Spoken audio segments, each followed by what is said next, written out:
Di sebuah rumah sederhana yang tak banyak berubah sejak puluhan tahun lalu, tersimpan kisah nyata dan keteguhan seorang ibu. Rumah itu masih seperti dulu, atap, tembok, dan ruang-ruangannya tetap sama, menjadi saksi bisu dan perjalanan hidup yang panjang. Rumah itu dibangun oleh sang ayah untuk sang ibu, dan hingga kini tetap berdiri meski rumah-rumah tetangga sudah beralih rupa menjadi lebih modern. Justru karena rumah itu tak banyak berubah, ia menjadi penanda khas di lingkungan sekitarnya. Ketika kedelapan anaknya tumbuh dewasa dan menawarkan renovasi bersama, sang ibu menolak halus. Biarkan seperti ini, yang penting tidak bocor. Baginya, rumah bukan sekedar tempat tinggal, melainkan lembaran-lembaran kenangan. Di rumah itu, ia membesarkan kedelapan anaknya. Dan di kamar yang sama dulu ia tinggal bersama suaminya, hingga kini kamar itulah yang tetap ditempatinya. Pada suatu momen, ketika semua anak berkumpul, ibu mengumpulkan mereka. Rumah itu meski tak seberapa luas, telah ia bagi menjadi 8 bagian yang sama rata dan dibuatkan sertifikat atas nama masing-masing anak. Ibu memilih menghibahkan bukan mewariskan, agar tidak menimbulkan perbedaan. Ada yang merasa berat menerima hibah itu,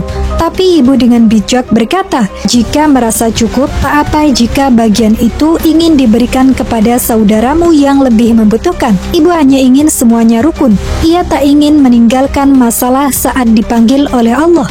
Ia menginginkan agar anak-anaknya saling menguatkan, tetap rukun dan tidak saling berebut. Jika ada yang kesusahan, bantulah. Tapi bagi yang merasa kekurangan, jangan membebani saudara.